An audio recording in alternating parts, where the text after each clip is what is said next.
I see a miracle. My God made me a promise and He won't stop now. Come on, sing louder. I know breakthrough is coming. By faith, I see a miracle. My God made me a promise and He won't stop now. Won't stop now. I know breakthrough is coming. By faith, I see a miracle. My God made me a promise and He won't stop now.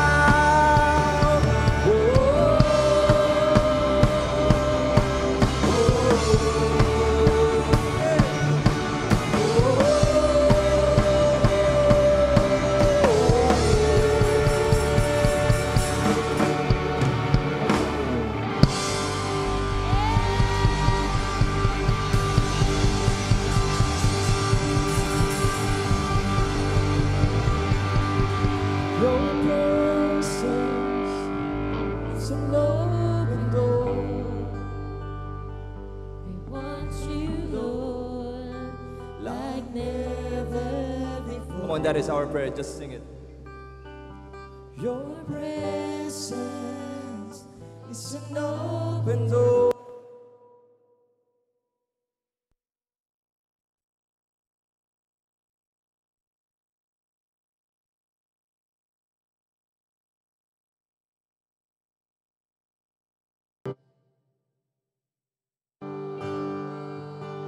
We want you, Lord, like never before. Come on, that is our prayer.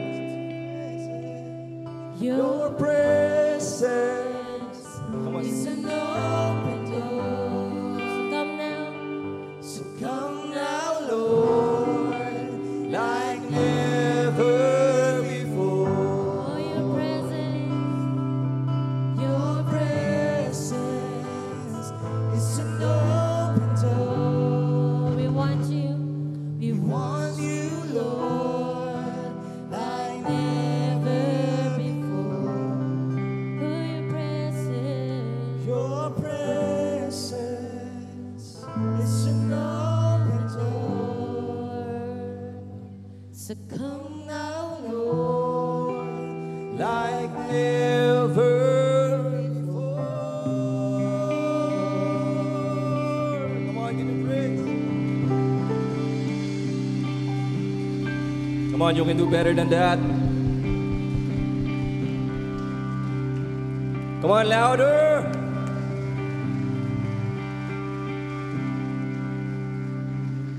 Psalms 91, sabi dito, those who live in the shelter of the Most High will find rest in the shadow of the Almighty. This I declare about the Lord. He alone is my refuge, my place of safety. He is my God, and I trust Him. For He will rescue you from every trap and protect you from deadly disease. He will cover you with His feathers. He will shelter you with His wings. His faithful promise are your armor and protection. Come on, let's give Him praise. Kagaya nung kung paanong umuulan ngayon, we are under God's shelter. Amen. Hindi tayo nababasa because we are protected. And that's how it works. As yun yung pananampalataya natin eh. Amen ba? Amen. We are prone to sin. We are prone to every attack of the enemy. But we stay under the cover of the Lord Almighty. And so that we give Him praise. So this afternoon, can we just raise up our hands?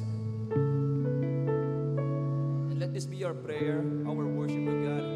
Don't let me distracted sa katabi mo or even sa weather. It's between you and God.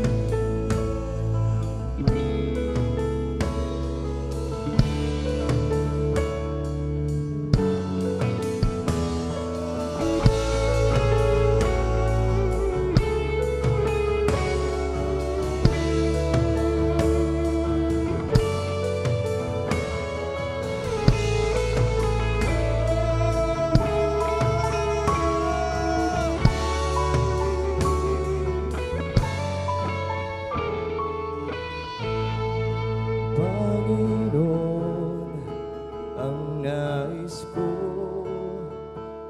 Kagandahan mo ay pagmasdan, ang pag-ibig mo sa aking tugon. Kailan may di pababayaan, sa iyo lamang matatagpuan, sa iyo lamang.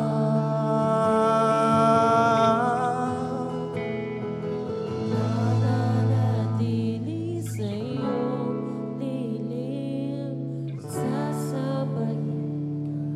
Sana kung lihim, mananatili sa iyong lilim, masumbungan ka.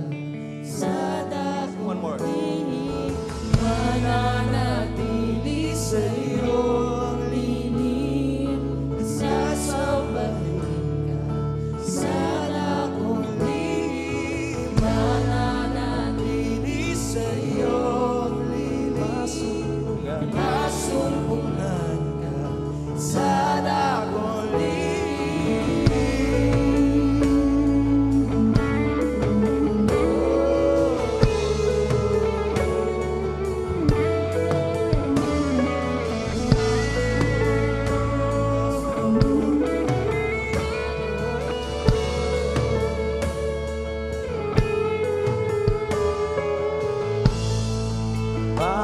Panginoon, ang ngalan mo ay galing at sandigan ko, di magbabago.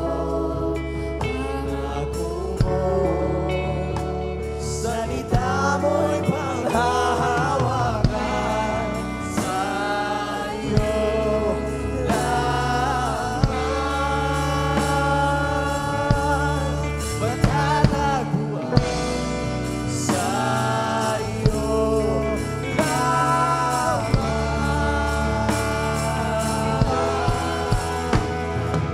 mananatili sa iyong lilim, sasambahin ka.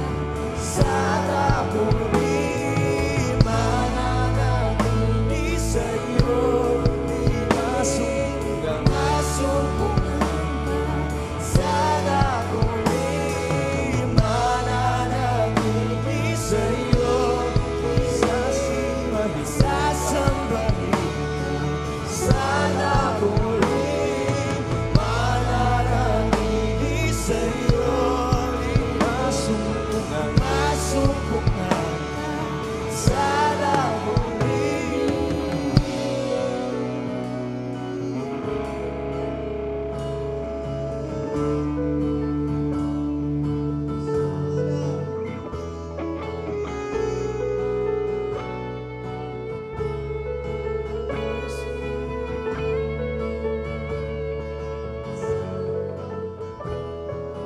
ang papuri ko ay tanging sa'yo, sa'yo lamang inialay.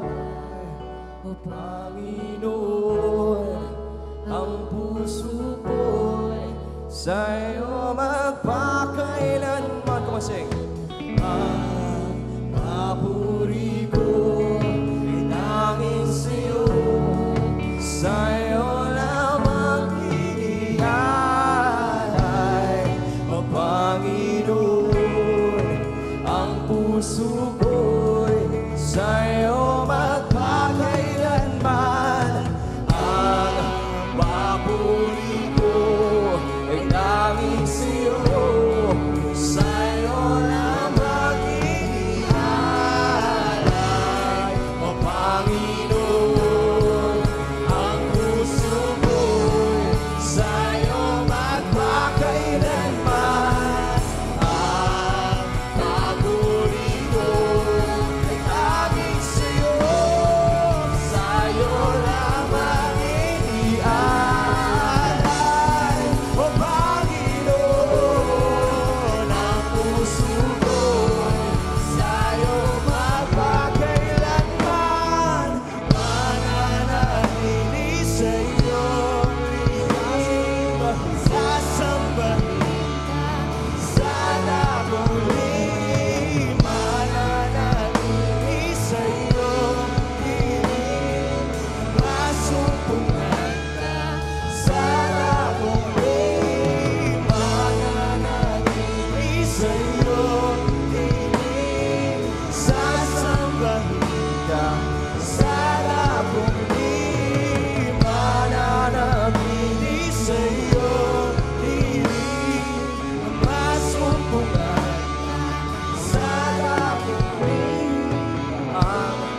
po si Pablito Bulan at ang dati kong buhay ay isa rin po akong may bisyo na manginginom at paninigarilyo.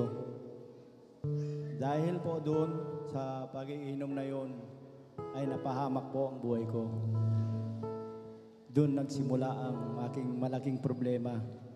Pero simula po nung dinala ako dito ng aking anak, papasalamat pala ako sa kanya dahil siya ang nagdala sa akin dito sa Reading Light.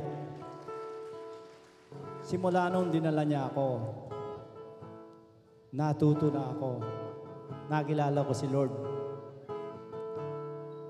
Dati, nung una, hindi ko po naiintindihan yung pinipreach ni Pastor. Pero nung kalaunan din, nung nagsimula ang live class, natuto na po ako. Ang problema ngayon na hindi ko na dinadala rito sa church pagka nag-charge kami. Pinapaubaya ko na kay Lord. Pero sa ngayon po, ang aking natutunan dito sa Reading Light ay nabago niya ang buhay ko. Natuto na po akong magpatawad at mag-unawa lahat po ng bagay na pagkakamali o pagkakamali ng aking pamilya ay aking tinuturo sa kanila. Pinapangaral ko sa kanila ang mabuting o magandang salita. Nasa kayo kaming pamilya ay magkakaintindihan. At natuto na rin po ako nagkikipag-usap sa mga ibang tao. Minsan, nag-share na rin po ako ng isang verse sa kanila para malalaman din nila kung ano ang natutunan ko sa Reading Light. Yun po ang binabahagi ko sa kanila. Nung dumating po ang encounter, nangyari po, isinuko ko po lahat ng aking problema, lahat ng aking nagawang kasalanan. Dahil alam ko po, si Lord lang po ang bahala sa aking problema. Dahil hindi ko naman po magagawa yun. Hindi ko naman malulutas ang problema ko kung wala si Lord. Nang dumating po ang pagbabautismo sa akin, dati sinuko ko lang ang kasalanan ko. Nung nabautismoan po ako, inilibing ko na ang aking kasalanan. Pinatay ko na siya. At nabago na ang buhay ko. Ngayon, mag-share na uli ako sa aking mga ibang tao. Magtuturo na uli ako. Mag-share na ako uli ng mga verse gano'n. Ang isa pa, gusto ko lang, pinapalalangin ko po na yung 4 ko pang anak, maaakay ko rin dito sa Reading Light. Papaliwanag ko rin sa kanila kung anong magandang nalalaman ko rito sa Reading Light. Yun lang po. Maraming salamat.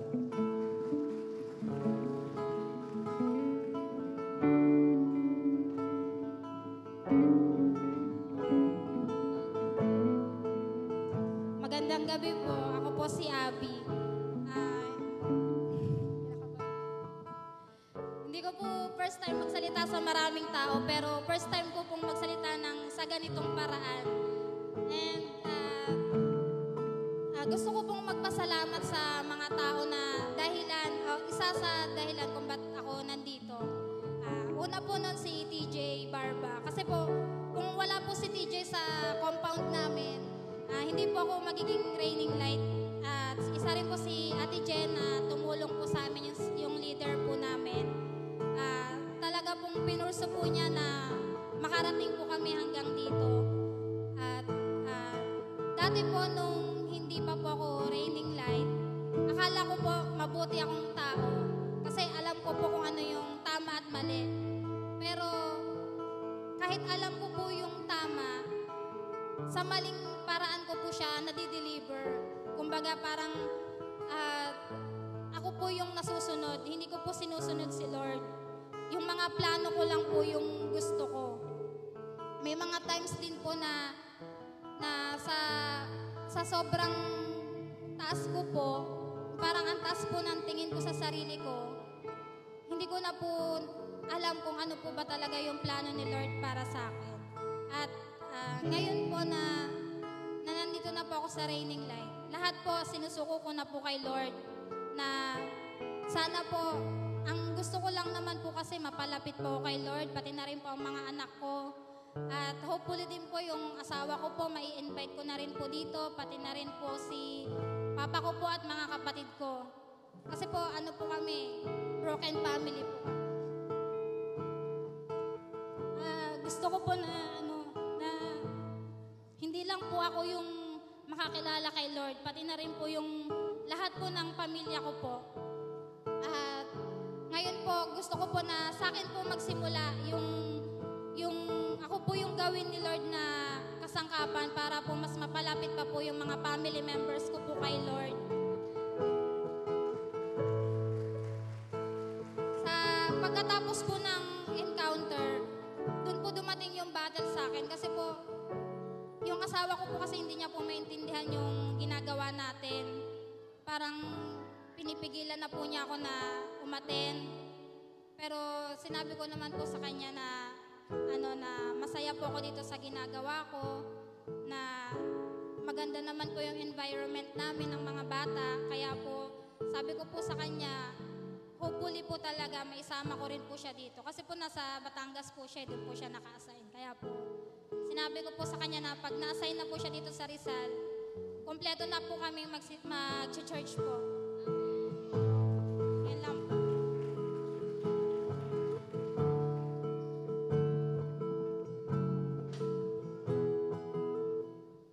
Come on, pwede bang palakpakan natin ang Panginoon?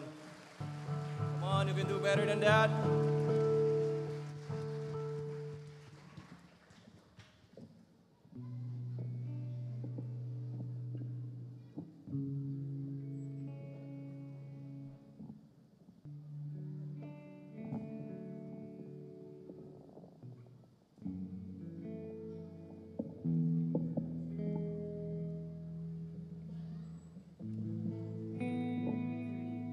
Two, one.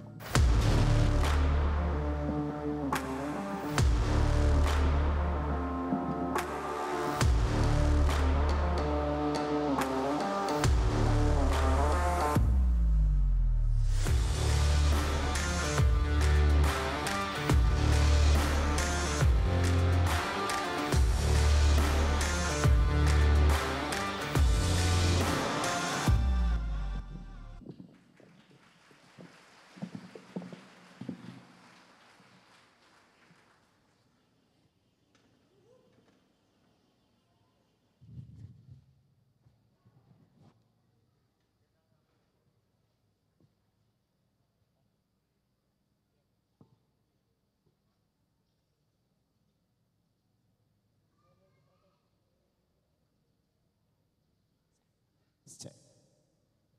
Magandang hapon po sa lahat. Magandang hapon po.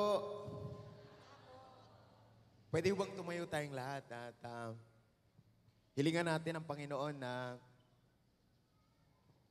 kumilos siya sa atin, sa kalagitnaan natin, sa buhay natin, para po at least magkaroon tayo ng excitement palagi. Lagi tayong may joy, lagi tayong may excitement, lagi tayong may conquest sa ating journey sa pagsunod natin sa Panginoon. So, ang goal natin, mas maging malapit tayo sa Panginoon, mas maging mapagmahal tayo sa Panginoon, kumpara nung nakaraang linggo, kumpara nung nakaraang buwan. Parang wala akong kausap. No, ayoko po na maging relihiyoso tayo, na tayo po ay pupunta lang ng Sunday, pagkatapos wala pong nangyayari sa buhay po ng bawat isa sa atin. Walang kagalakan, walang kapayapaan. Hindi ho yun ang gusto ng Panginoon sa buhay po ng bawat isa sa atin. Magiging payapa lang tayo pag ang salita ng Diyos ay malalim na yung pagka pundasyon natin dito sa salita ng Panginoon. And that is our goal, na every Sunday dapat nagmamature tayo. Kaya pakisabi sa katabi, dapat nagmamature tayo. So congratulations po sa lahat ng mga gagraduate ngayon sa live class. At ito po yung inyong moving up para po kayo ay mapasok doon sa Destiny Training. So doon po sa live class, tinuruan po namin kayong mabuhay para sa Panginoon. So we teach you how to live. At sa next level po naman ninyo, we teach you how to lead. Papaano po kayo mangunguna na pabalik sa mga tao, pabalik ang mga tao sa Panginoon. So bigyan po natin ng the best clap si Lord, mga kasama, mga kaibigan na nandito. And especially sa mga first-timers na naandito po ngayon. Pwede po ba na kumaway yung mga first-timers natin? Meron po ba tayong first-timers in the house? Congratulations po. Congratulations po sa lahat ng mga first-timers. You are much welcome in this place. Kung nasaan ang presensya ng Panginoon, mga kasama, mga kaibigan, may himala. Do kaya po lagi niyong hanapin ang presensya ng Panginoon. Lagi tayong maging excited sa ginagawa ng Panginoon sa buhay po ng bawat isa sa atin. Are you ready to receive this afternoon? So it is not just the music, it is not just the singing, but the most important thing is the presence of God. No, yun po yung hilingin natin ngayon na, Lord, we want you, Lord, in my life. Lord, we want you in my situation. Sino po dito yung may sitwasyon ka sa buhay na hindi mo na alam kung anong gagawin mo? Pakitaas nga po ang kamay. May mga sitwasyon sa buhay na hindi mo alam kung anong gagawin. Congratulations na nandito ka ngayon. Pagkatapos nito, alam mo na kung anong gagawin mo. Sino naman yun na nandito ka, Kristiyano ka, alam mo na ang gagawin mo? Taas ang kamay. Taas ang kamay. Yung mga alam na alam ang gagawin. Wala. May kausap po ba ako, mga kasama? Sino dito naman yung Kristiyano na wala nang gagawin? Taas ang kamay, wala nang gagawin. Yung alam mong may gagawin ka, Kristiyano may gagawin ka. So congratulations sa mga Kristiyano may gagawin, sapagkat ito yung layunin ng Diyos sa buhay natin, na ipamuhay natin ang Panginoon habang tayo nabubuhay sa mundong ito. At mangyayari lamang yan kapag nagtiwala tayo sa salita ng Panginoon. So let's bow our head and let's welcome the presence of God. Pwede bang itaas natin yung ating mga kamay and from the bottom of your heart, in your spirit, just ask God. Hingi tayo ng revelation ngayon. Humingi tayo ng kanyang presensya ngayon. Gagabayan tayo ng Panginoon. Iingatan tayo ng Panginoon. Gagabayan tayo. Let us ask God, Father, thank you for your goodness. Thank you for your mercy. Thank you for your presence this afternoon. Thank you, Lord, sa mga buhay na binabago. Sa mga pamilyang binubuo. Thank you so much, oh God. Alam po namin, Panginoon, na meron ka pong gagawin sa buhay namin. Kaya excited po kami, Panginoon, na ilagak sa iyo ang lahat ng pagkakataon sa buhay namin. Mabuhay kami para sa iyo. Father, we come to you. We praise you. We honor you. And speak to us, oh Lord. Change us, Lord. And use us for your glory. Father, help us to trust you. Help us to believe in you. Help us, Lord, to obey you, oh God. Salamat po ng marami sa opportunity na makareceive kami ng iyong banal na salita. Salamat po sa pangalan ni Jesus. Amen and amen. Bigyan natin ng the best clap si Lord. At ang mga champion, excited po yan. No, excited. You are in Christ, and if you are in Christ, you are victorious. So congratulations sa mga nagbiyahe, nabasa ng ulan. Pakikaway-kaway nga yung mga nabasa ng ulan. Hindi kayo napigilan ng ulan. Congratulations po at naandito kayo. Bigyan mo ng high five yung katabi mo. Sabihin mo, excited ako sa'yo.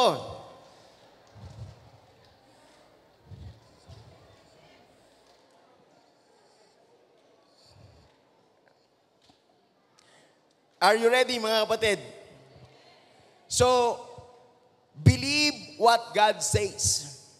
Believe what God says. Kung ano ang sinabi ng Panginoon, yun po yung inyong paniwalaan.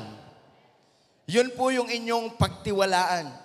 No, maraming mga bagay sa buhay po natin na tayo ay nahihirapan na maniwala kasi masyado tayong matalino, masyado tayong logical, masyado nating pinag-iisipan ng mga bagay. Mga kapatid, gusto kong dalhin kayo sa pagkakataon na sometimes in your life, kahit na ikaw ay may kapangyarihan, kahit na ikaw ay may impluensya, kahit na ikaw ay may pera, darating ang time na wala ka nang magagawa.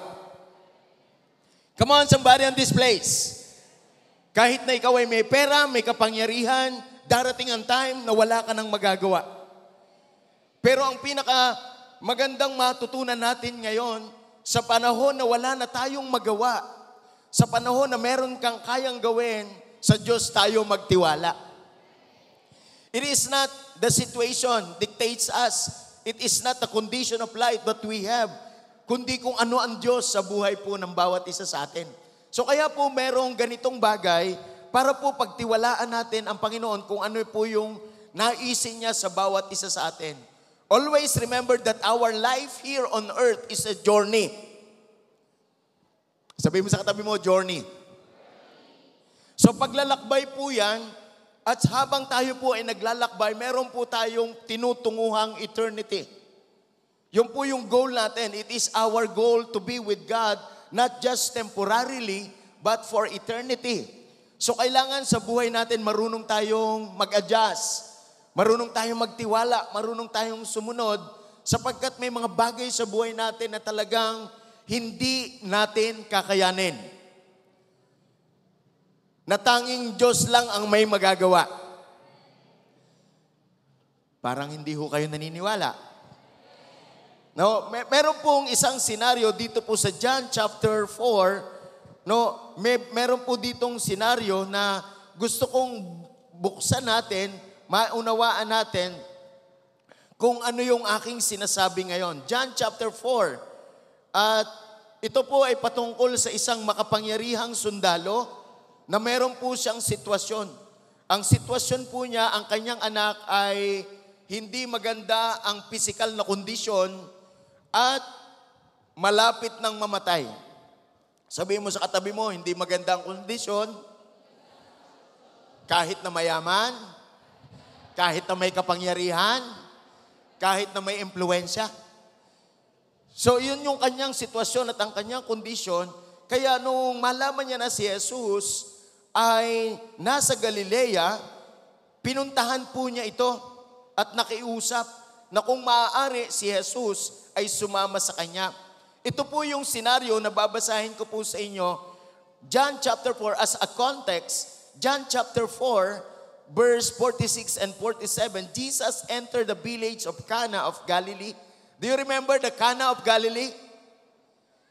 Do you remember that? The first miracle. No, the first miracle performed by Jesus. No, he turned water into wine. So this time, bumalik po siya dito sa Galilee and sabi niya, from Galilee, he had transformed water into wine. He met there a governmental official from Capernaum whose son was very sick and dying. When he heard that Jesus had left Judea and was staying in Cana of Galilee, he decided to make the journey to Cana. When he found Jesus, he begged him, sabi mo sa katabi mo, nagmakaawa. Sino dito yung naranasan mo na magmakaawa? Sa iyong kapwa. Pero ikaw ay napahiya. Yung bang asang-asa ka pero tinanggihan ka. Naranasan mo na yon? No, itong prominent person doon sa lugar na yon, nag-travel po siya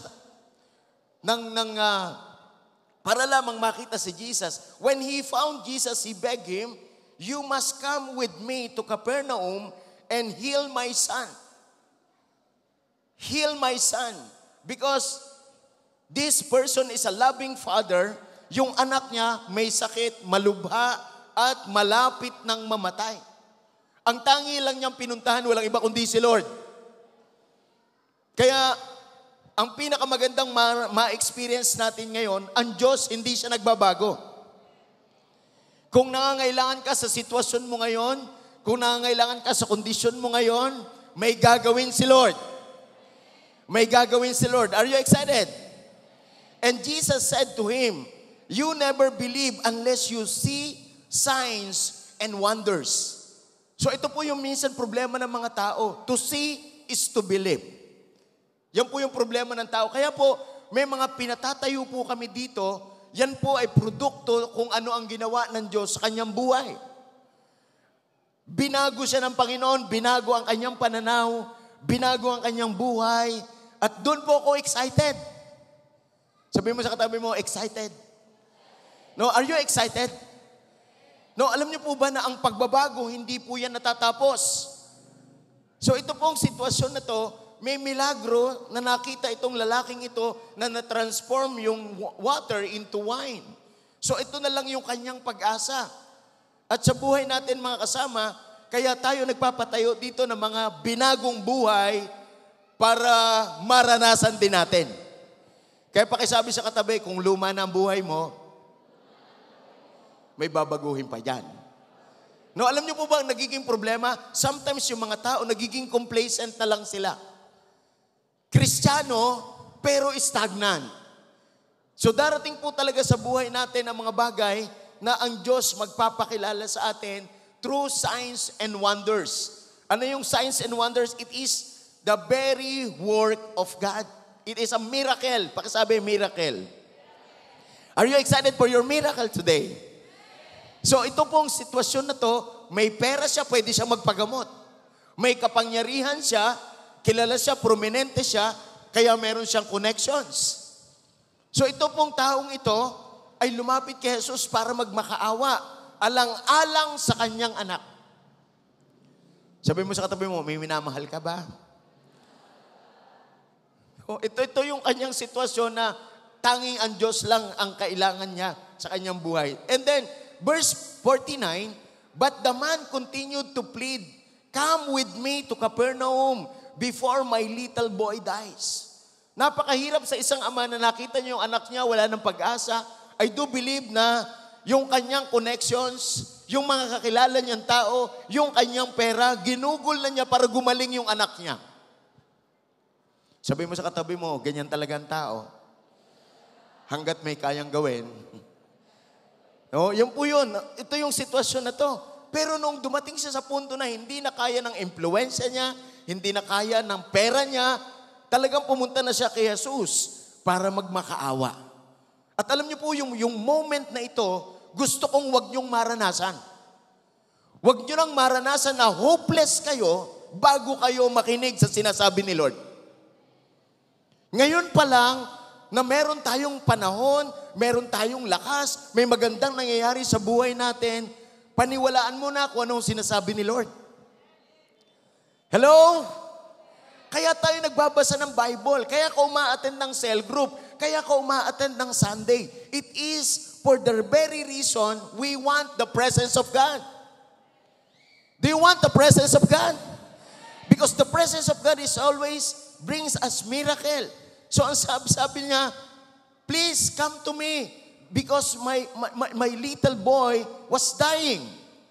And then, ito po yung key text ng pag-uusapan natin ngayon. Verse 50. Here we go sa verse 50. Sabi ng verse 50, Jesus looked him in the eyes and said,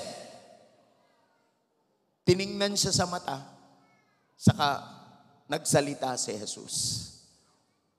Ito po yung buhay na kung saan hopeless yung sitwasyon, tiningnan siya sa mata, at ang sabi sa kanya, go back home now. Go back home now. Tiningnan siya sa mata, at ang sabi sa kanya, umuwi ka na. Sabi mo sa katabi mo, uuwi ka ba? Kumusta pag-uwi mo? Hindi mahalaga yung pagpunta mo rito. Ang mahalaga yung pag-uwi mo. Come on, sino dito excited ka? Na kapag umuwi ka mamaya, sabi ni Lord, go back home. Umattend ka ngayon, nakarinig ka ng word ni Lord ngayon, the word of God said, go back home. I promise you. Are you excited for the promise of God? Sino dito excited? Ang panghahawakan mo lang pangako ng Panginoon. Hindi ang pangako ng tao. Hindi ang ekonomiya ng mundo. Hindi ang ibang bansa. Hindi ang kumpanya. Ang pangako lang ni Lord. Amen.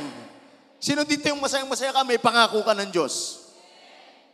So, yun po yung bagay na ito na sinabi ng Panginoon, go back home, I promise you.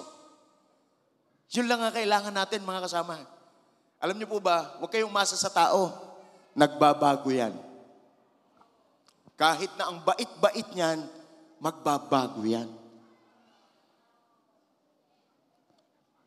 Hello, ang tahimik natin mga kasama.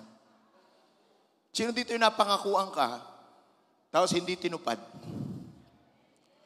Kasi nagbago. Yung tapos, ang daming pangako sa'yo, tapos niloko ka lang pala. Yung sabi niya, pangako ko sa'yo. Yung maraming mga ganun. Nagiget niyo po ba mga kasama? Sino dito yung napangakuan ka na? Tapos, ganito po yung sinabi, nangako na nga, tutuparin pa ba? Sinabi na nga, gagawin pa. Pero si Lord iba. Si Lord iba. Sabi niya, you go back home, I promise you, your son will live. Your son will live. So ano man sitwasyon mo sa buhay ngayon, God has a promise to you. Maybe your son is not dying. Maybe your son is not sick. But God has a promise to you. I don't know your situation. I don't know your condition in life. But God has a promise to you this evening. Pakisabi sa katabi, may pangako sa iyo ang Panginoon.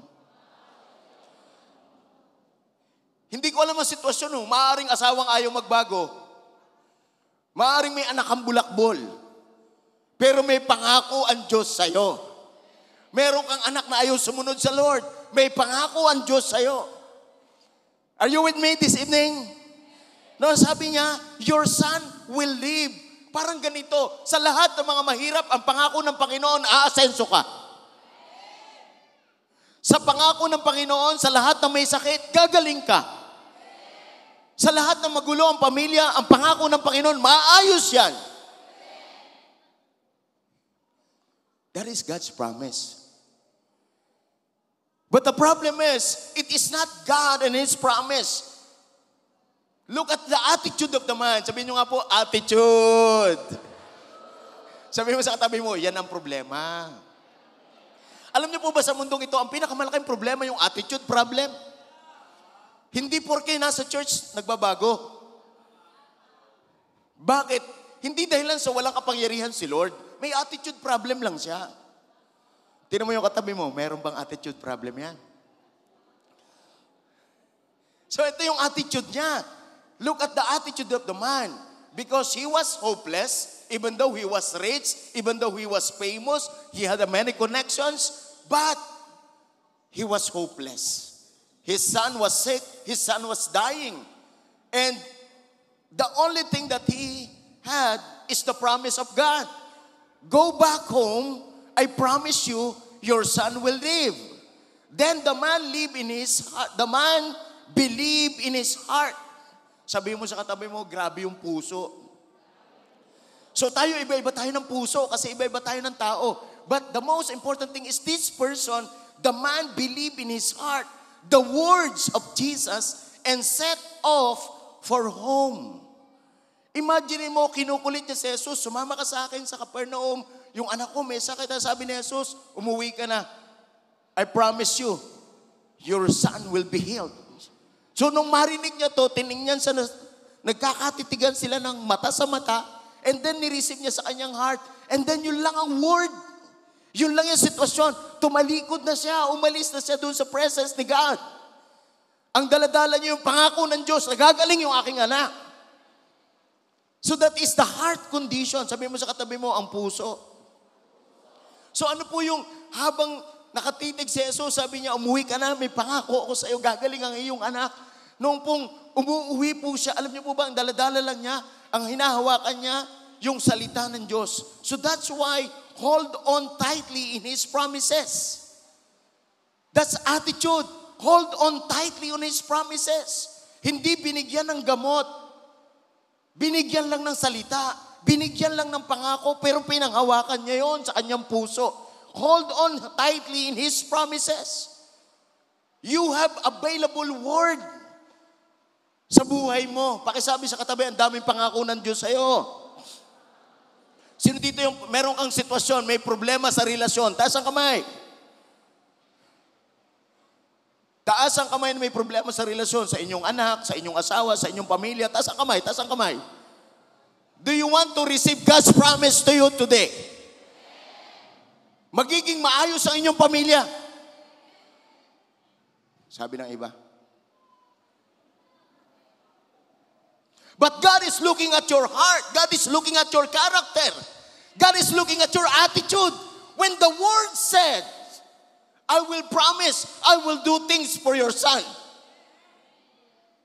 Alam niyo, naging excited siya eh. Ang tindi nung kanya, daladala niya yun. Kaya gusto ko po pag uwi ninyo, excited po kayo ngayon. May dala kayo ng pangako ng Panginoon. May dala kayo ng salita ng Panginoon. Amen? Sino po dito yung may sitwasyon at kondisyon ka na ngayon na ang Panginoon lamang ang inyong pag-asa? So hold on tightly to His promises and believe in His word. Believe in His word. Mga kasama, yan po ay kapasidad para maunawaan natin kung anong pinagagawa ng Panginoon. So believe what He says. Kung ano po yung sinabi ng Panginoon, mangyayari po yan sa bawat isa sa atin. Walang imposible sa Diyos. Kalabitin mo yung katabi mo, walang imposible sa Diyos. So, ito yung bagay na dapat maintindihan natin. Meron siyang promise, ang pinangahawakan lang niya is the Word of God. And then verse 51 says, when He was still a distance from Capernaum. Sino yon? Yung lalaki na pinangakuan. Yung lalaki na may salita ng Diyos. Meron siyang distansya pa sa Capernaum. What is the Capernaum? It is His living place. It is the place where He dwells. The Capernaum. It is the place where His son is there. There is a distance. Pakisabi, distance. So from Capernaum, His servant met Him on the road and told Him the good news. Are you excited for your good news? Sabihin mo sa katabi mo, magsawa ka na sa bad news. Huwag nyo nang in-entertain ng mga bad news sa buhay ninyo. Amen? One time, kukwentuhan kami ni Pastora. Sabi ni Pastora, parang hindi ka interesado sa kinukwento ko sa'yo. Tinignan ko siya. Sabi ko sa kanya, interesado ako sa'yo, pero sa kwento mo hindi. Kasi bad news yan. Hello? Do you want to receive something fresh? Something new? Mga kasama, this is good news. This is good news. Are you excited for your good news? Yung anak mo salbahe, babait na. Good news ba yan? At ikaw din na masama ang ugali, babait ka na rin. Magiging blessing ka na rin sa pamilya mo. Sino dito yung masayang-masaya na meron kang naiintindihan ngayon? So what I'm trying to say to you in this verse, go and pursue the word. Go and pursue the word. From here to there is a distance. Come on, everybody. Sino po yung minaiintindihan sa distansya? Huwag mong mamadaliin sa iyong panahon. Come on, somebody. Hindi porke nangyari sa iba, mangyayari din sa'yo. Your facing is different because your facing depends on your attitude. Your facing is depends upon whom you pursue. Come on, somebody. Do not pursue problem. Do not pursue issue. Pursue God's promise. Maraming mga tao, pagka pinag-usapan, mga kapangitan ng iba, masayang-masaya. Sila po si Marites at saka si Tolitz. Yung po yung mga taong walang ibang pinag-uusapan kundi issue. Sabi mo sa katabi mo, huwag yan na ipurso mo sa buhay. Ang ipurso natin sa buhay, the word. From here to there, ang pinupurso niya, gagaling ang anak ko. May sinabi si Lord, may pangako siya, gagaling ang anak ko, gagaling. But in the distance, hindi pa niya nakikita. May distansya pa, pero may good news niya. Sabihin mo sa katabi mo, wala ka pang nakikita. Wala ka pa ron.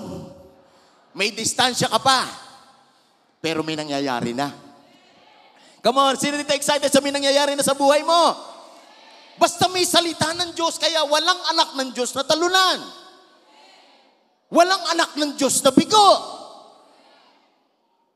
Kung ano yung pinanghawakan mo, Ipurso mo yung word ni Lord. Kaya nga kung ano yung sinabi ni Lord, yun ang habulin natin. Sino dito may naiintindihan ka ngayon?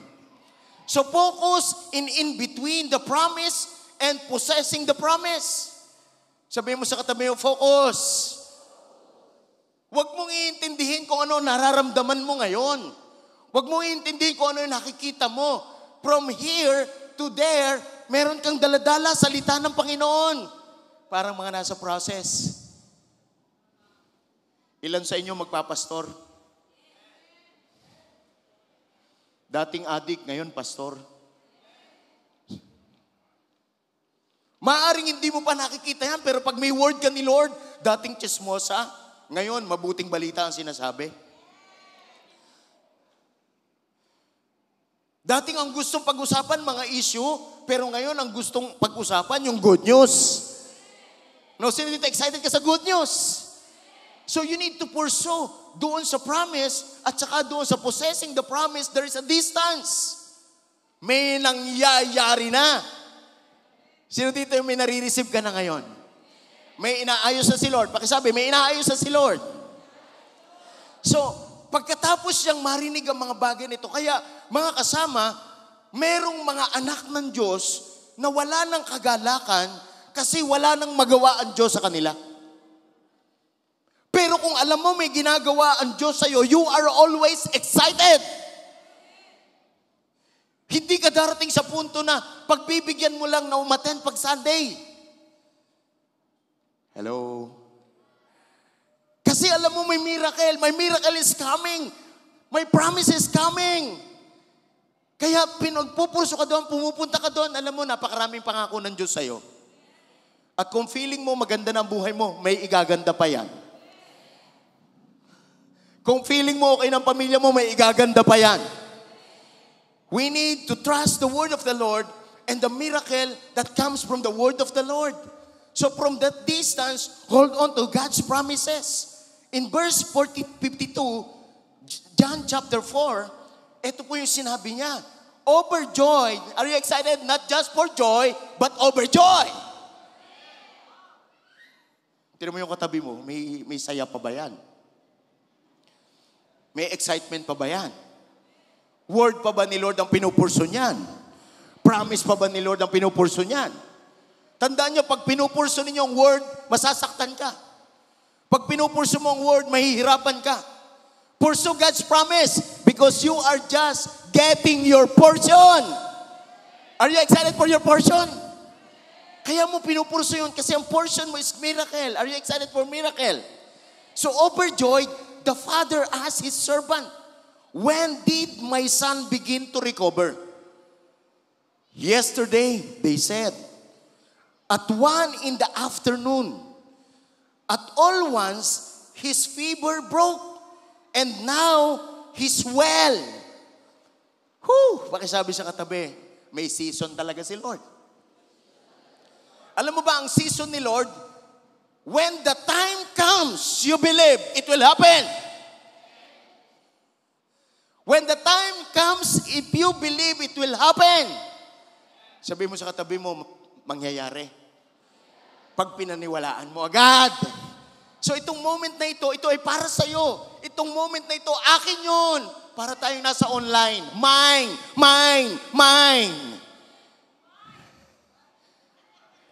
Do you want joy in your life? Do you want miracle in your life? So this moment, you need to believe. Huwag kang magpapa-intimidate sa katabi mo, kinakalabit ka niyan. Ganyan. Tsaka minsan nagtititigan kayo, nag-aasaran kayo. Para bang naguhusgahan sa isa't isa. Buti na lang nagbabago tayong lahat. Sino dito masayang-masaya, binabago ka ni Lord? So sabi niya, at that moment, afternoon, sabi niya, yesterday they said, at all once the fever broke and now he's well. So this is my appeal to you this evening. Maybe you have situation right now. Just ask God for a word. And then don't just ask for a word. Believe and you will have it. Believe and you will have it. Why? Because this is verse 43 says. Then the father immediately realized that it was at that very same hour that Jesus spoke the words to him. So, ang moment pala na ma-activate yung power, yung ma-activate yung miracle ni Lord, if you believe. The moment you believe, the moment you receive. Kaya pala hindi pa natatanggap yung pangako kasi hindi ka pa naniniwala. Sino dito masayang-masaya? Yung pala, Lord, parang hindi ka totoo. Sabi ni Lord, totoo ako. Hindi ka lang naniniwala. The moment you believe, the moment you receive. Jesus spoke the word to him. Your son will live. From that day forward, the man, his servants, and all his family believe. So this is for your family. This is for your generation. Your miracle today is for your family. Your miracle today is for your future. So anong gusto kong sabihin sa inyo? Huwag nyo nang hintayin magkasakit pa kayo. Bago ninyo tanggapin ang salita ng Diyos, huwag nyo nang hintayin maghingalo pa kayo at mangako kayo na susunod kami lahat. The moment you believe is the moment you receive. The problem you don't receive because you do not believe. Come on, somebody. Sino dito gusto mo isama mo ang iyong anak? Sino dito gusto mo isama ang iyong asawa? Mga kapatid. Believe! Sino dito may naiintindihan ka ngayon? So kaya sa mga may naririnig, pero walang ginagawa, ang laking ng ating pananagutan. Etong mama na to, sinabi niya sa kanya, imagine mo, prominente siya, mapera siya. Tayo nga, nobody tayo eh. Tayo nga, kulang tayo sa pera eh. Tama po ba mga kasama? Pero pag sinabi ni Lord, may mangyayari yan. So ito, pinaniwalaan niya, tinanggap niya, at nung makita niya ang mga bagay na na-receive niya, kasi naka-encounter siya kay Jesus. Tiningnan siya ni Jesus, face to face, eye to eye. And he believed. Pakisabi sa katabi, believe. You will receive. Now, sino dito yung masayang-masaya kami, matinding gagawin ng Panginoon sa'yo? Sabi mo sa katabi mo, hindi natatapos ang milagro sa buhay mo. Now, sino dito excited ka na hindi ka lang masaya na Christian ka? Hindi ka lang masaya na may trabaho ka? Hindi lang masaya na ikaw lang? Tama po ba mga kasama? So, ang masaya tayo, pinupurso natin yung word ni Lord. Nilalakaran natin yung kanyang promise. Nilalakaran natin ang kanyang word. Wala po tayo na iisipin, na gagawin na hindi sinabi ng Diyos. Always find a word and you will receive if you believe. Sino dito yung masayang-masaya may gagawin si Lord sa'yo? So doon sa verse 45, healing the official son was Jesus' second extraordinary miracle in Galilee after returning from Judea. My brothers and sisters in Christ, my spiritual family, si Lord, hindi po siya tumitigil sa paggawa ng milagro. May nakaprepare uli si Lord sa'yo. Maybe hindi ganun ang sitwasyon at kondisyon natin, pero may mga pangako ang Panginoon sa buhay natin. No, sino dito yung masayang-masaya ka na papapangyarihin mo kung ano yung sinabi ng Diyos sa buhay mo? Lord, pagtitiwalaan ko yun. Alam mo po ba, pag pinagtiwalaan mo ang Diyos, hindi ka niya bibiguin. Kasi alam niya ang lahat. Nasa Kanya ang lahat. Pinakamakapangyarihan sa lahat. Alam ng Diyos yun pag nagtiwala ka ngayon. May mangyayari pag uwi mo. Kaya sinasabi sa iyo rin ng Panginoon ngayon, hindi tayo mananatili dito kasi hindi ito atin. Pero ang sabi ng Panginoon mamaya, pag uwi mo, you will experience your miracle. You will experience your miracle. Sino dito excited ka ma-experience mo yung miracle? Maaring restoration niya ng relationship, maaring financial breakthrough or business, maaring makabayad tayo ng mga utang natin, maka-acquire tayo ng mga properties na meron tayo, na pagkatiwala sa atin ng Panginoon. Hindi ko alam kung ano mga promises ng Lord sa'yo. Pero lakaran mo yan. Maniwala ka dyan, mangyayari yan. O sino dito yung mag-a-activate ka na ngayon ang buhay mo kung ano sinabi ng Diyos, yun ang lalakaran mo. At kung ano yung nilalakaran mo, tandaan mo, yun ang destinasyon mo. Ang destinasyon nila, mga kasama, hindi lang gumaling yung kanyang anak. They believe God. They become believers of God. Lahat, pati kasama sa bahay, naniwala sa Panginoon. So this is my prayer today. Hindi ko alam kung ano ang sitwasyon mo sa buhay, kondisyon mo sa pamilya, kondisyon mo sa finances, kondisyon mo sa health. Ang gusto ng Panginoon, magjo-journey tayo na nagbibigay tayo ng glory sa Kanya. Masayang-masaya ang Panginoon na nangangako sa iyo. At naniwala ako, mga kasama, mga kapatid ko sa Panginoon, kung papaanong pinangakuan itong official na to, ganon din niya tayo pinapangakuan ngayon. Do you have the heart to believe God and His promise to you? Just wait. Maaring nasa distansya tayo ngayon. Darating tayo doon, pero ang pangako ng Panginoon magkakatotoo talaga. Kaya nung maintindihan ko itong mga bagay na ito, mga kasama, gusto kong i-share sa inyo. And I just want to pray to each and every one of us of this place. Hindi ko alam kung anong bigat na nararamdaman ninyo, ano yung inyong dinadala. Hindi ko alam kung anong sitwasyon nyo sa pamilya, sitwasyon mo sa buhay. Pero ang pangako ng Panginoon, may gagawin siya. So if you want to believe, if you want to receive, today, it is a personal choice, personal decision. If you believe, if you personally believe, stand in your feet. Lord, I want to believe in you. I want to believe in your word. I want to believe in your promise. Lord, pinakita mo na sa amin kung anong ginawa mo doon sa official, Lord. Sa kanyang anak, sa kanyang buong pamilya, sa kanyang buong sambayan, kasama ng mga katulong, mga kasama ng mga servants sa bahay nila, naniwala sa Panginoon. Lord, alam ko po, Panginoon, na ganun din po yung calling sa amin ngayon. Lord, just speak to each and every one of us on this place. Holy Spirit, may your name will be glorified.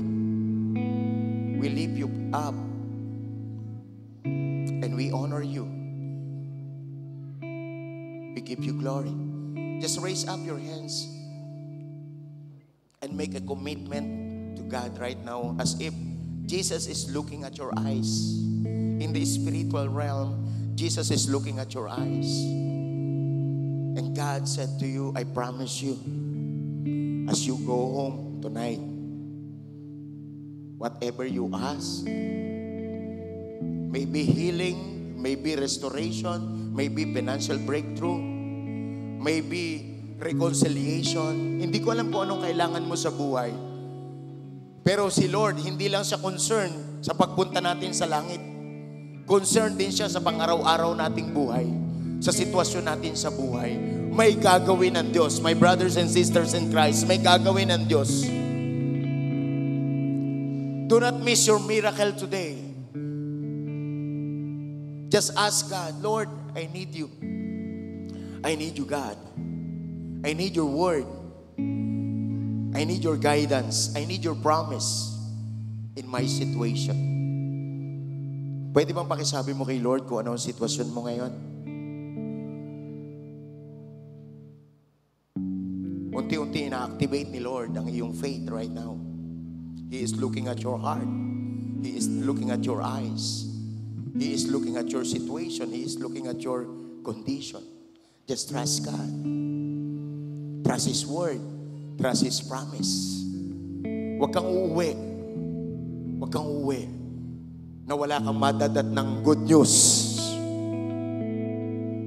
Excited ako sa good news na gagawin sa'yo ng Lord. Just receive in this present, in this situation, in this moment, just receive your good news. Your good news is not here. You need to activate your heart to believe in His word. The activation of your good news, when you go home, nandun, naghihintay yung mga tao sa'yo. Naghihintay yung mga tao, magbabalita na sila. There is something happening. There is something happening. There is good news. There is good news. And starting today, make a promise to God. Anything that is bad news, you are not connected to that. Magkaroon ka ng promise, lahat ng bad news na ikukwento sa'yo, na sasabihin sa'yo, you are not interested to bad news. You are now just interested to good news. Make a commitment, make a covenant right now. Na anumang ba na kinainvolvan mo na bad news, patungkol sa ibang tao, sa sitwasyon, sa kondisyon ng ibang tao, just pray to God for repentance. Ask God, Lord, please forgive me. Please forgive me, Lord. Huwag itong maging hadlang, Panginoon, para ma-focus ako sa bad news at ma-miss ko yung mga good news na galing sa'yo. Father, i-bless mo po, Panginoon, ang bawat isa sa amin na nandito ngayon.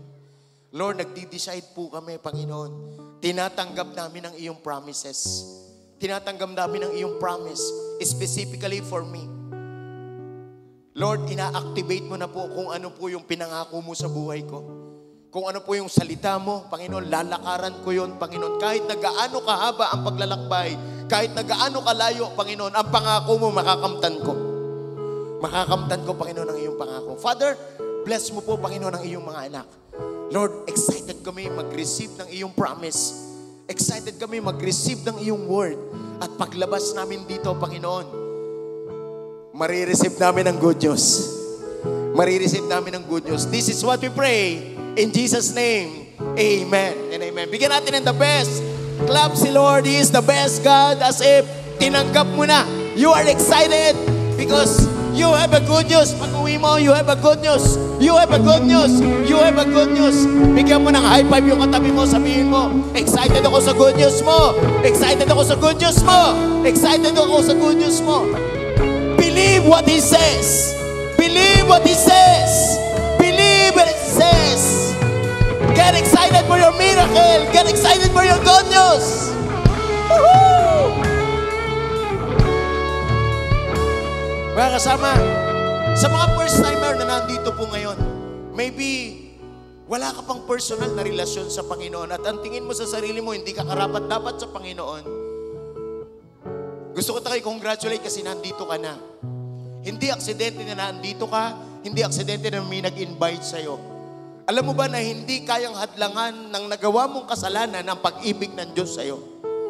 Mas malaki ang pag-ibig ng Diyos sa'yo kaysa sa nagawa mong kasalanan.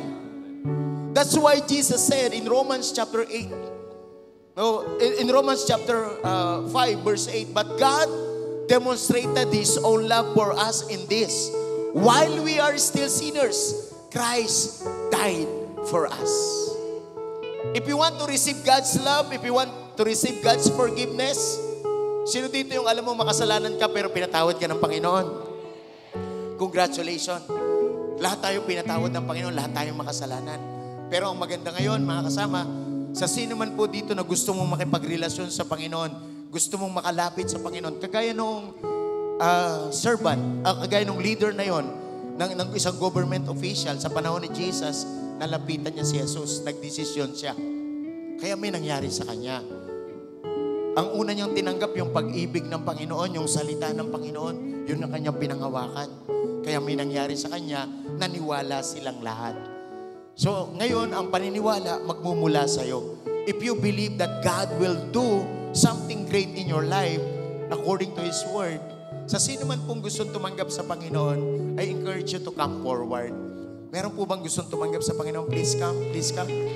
In the count of 3, doon po sa mga first-timer, pwede po pakisamahan natin. In the count of 3, 1, patatawarin ng Diyos ang iyong kasalanan. 2, gagawin kanyang anak.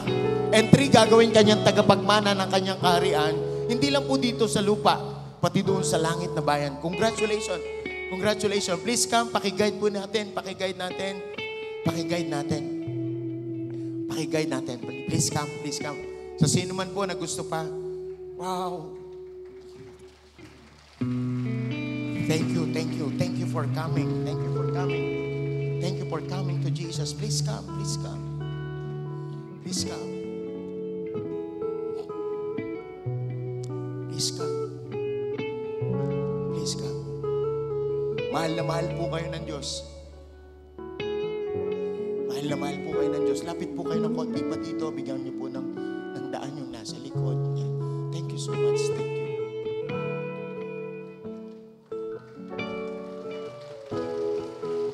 Thank you. Thank you. Thank you. So mga kapatid, mahal na mahal kayo ng Panginoon. May milagro sa Diyos. Ang una niyang babaguhin po sa inyo yung puso ninyo para maniwala kayo sa Panginoon. Pag naniwala na kayo sa Panginoon, sunod na po yung milagro sa inyong buhay. Tinatanggap niyo po ba na nakagawa tayo ng pagkakamali at kasalanan sa isip, sa salita, at nagawa natin ng mga kasalanan? So inaamin po natin yon. At yan po naging dahilan ng kamatayan ni Kristo. Bawat isa sa atin, kanya-kanya tayo, yan ang naging dahilan ng kamatayan ni Kristo. At ang maganda sa Panginoon, hindi lang po siya namatay, sa loob ng 3 araw, ang Panginoong Jesus nabuhay na maguli sa mga patay. Para bigyan ka ng panibagong buhay, JM, Arcel, panibagong buhay, Chris, panibagong buhay, Marie Chris, panibagong buhay. Lahat yan binibigay sa atin ng Panginoon. Handa ba ninyong tanggapin ngayon ang Panginoon sa inyong buhay? So, i-guide ko po kayo sa panalangin. 2 panalangin lang, susunod kayo sa akin. Kasi dapat mula sa puso ninyo yon, desisyon po ninyo yon. Number 1 na panalangin ng pagsisisi, Kuya Chris. Pagsisisihan natin ang lahat ng kasalanan na ipapaalala sa atin ng Panginoon na nagawa natin. Pagsisisihan natin yon. Pangalawa, panalangin ng pagtanggap. Tatanggapin natin yung Kristo na namatay sa atin at muli siyang nabuhay para magkaroon tayo ng panibagong buhay. So pwede ho ba na hilingin sa inyo na itaas ang inyong 2 kamay? Kung maaari, ipikit niyo po yung mata ninyo. At mula sa puso po ninyo, sumunod po kayo sa akin sa panalangin. Panginoon, sumunod po kayo. Panginoon, pinagsisisihan ko po ang aking mga kasalanan. Patawarin mo po ako. At tinatanggap kita, Panginoong Hesus, bilang Diyos at tagapagligtas ng kaluluwa ko. Salamat sa iyong pag-ibig. Salamat sa iyong pagtanggap. Salamat sa iyong pagmamahal. Ako na lang mananalangin, Panginoon, pagpalain mo po ang aking mga kapatid na nagdesisyon ngayon na makipagkasundo sa iyo. Pagpalain mo po, Panginoon, ang kanilang relasyon. Nawa po, lumago po sila sa pagmamahal nila sa iyo. At kung paanong naranasan ng mga tao ang milagro sa Biblia, Panginoon, maranasan din po namin ito. Salamat po ng marami sa pangalan ni Jesus. Amen and amen.